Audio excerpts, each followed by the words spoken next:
जय श्री गणेश। आप सभी भक्तों को फाल्गुन संकष्टी चतुर्थी व्रत की हार्दिक शुभकामनाएं। प्यारे भक्तों, आज रसपान करें फाल्गुन संकष्टी चतुर्थी की व्रत कथा। संकट चतुर्थी का पर्व हर गणेश भक्तों के लिए विशेष माना जाता है।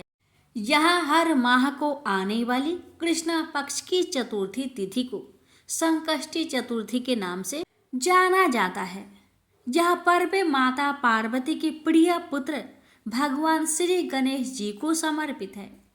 इस दिन भगवान श्री गणेश जी का विधि विधान से पूजन और संकष्टी चतुर्थी व्रत का अनुष्ठान करना चाहिए। फाल्गुन माह के कृष्ण पक्ष को आने वाली चतुर्थी को द्विजप्रिय संकष्टी चतुर्थी के नाम से भी जाना जाता है। एक समय की बात है, पूर्व काल में एक धर्मनिष्ठ राजा का राज था। वहाँ राजा अत्यंत आदर्श और धर्मात्मा था।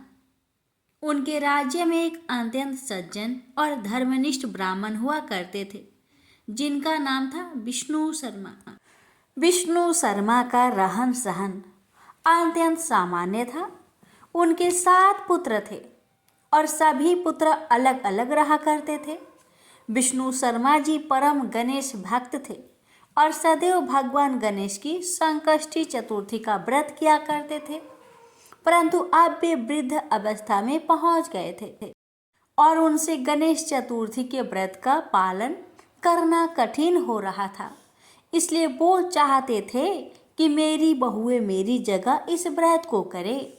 एक दिन उन्होंने सभी पुत्रों को अपने घर आमंत्रित किया और सायं के भोजन के बाद उन्होंने अपनी सभी बहुओं से यह व्रत करने की कामना व्यक्त की।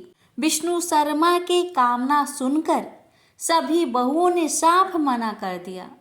इतना ही नहीं, उन्होंने विष्णु शर्मा का घोर अपमान भी किया। केवल सबसे छोटी बहू ने उनकी बात मान ली। सबसे छोटी बहू धर्मनिष्ठ और साफ मन की थी। अपने ससुर को वो पिता का दर्जा देती थी। उसने पूजा के लिए लगते सभी सामान की व्यवस्था की और ससुर के साथ खुद भी व्रत रखा और भोजन नहीं किया, लेकिन अपने पिता समान ससुर को भोजन करवा दिया। आधी रात का समय था और विष्णु शर्मा जी की तबीयत अचानक से बिगड़ गई। उन्हें दस्त और उल्टियां होने लगी। छोटी बहू ने अपना कर्तव्य निभाते हुए मल मूत्र से खराब हुए ससुर जी के कपड़े साफ किए और उनके शरीर को धोया और स्वच्छ किया। वो पूरी रात बिना कुछ खाए पिए ससुर जी की सेवा में जागती रही।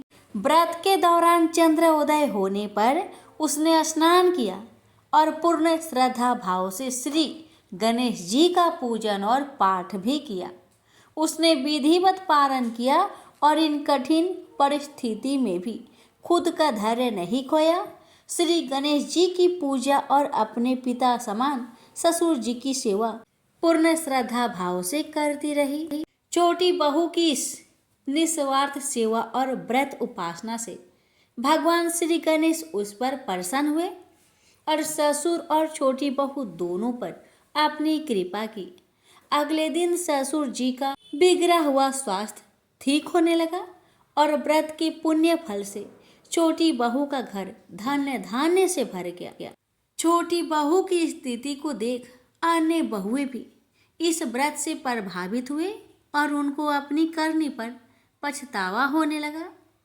उन्होंने बिना विलंब किए अपने पिता समान ससुर जी के पैर छूकर उनसे क्षमा याचना की और उन्होंने भी फाल्गुन कृष्ण पक्ष की संकष्टी गणेश चतुर्थी का व्रत किया।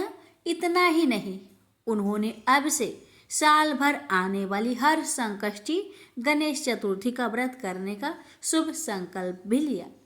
भगवान श्री गणेश जी की असीम कृपा से सभी का स्वभाव सुधर गया। प्रेम से बोलिए गणेश भगवान जी की जय।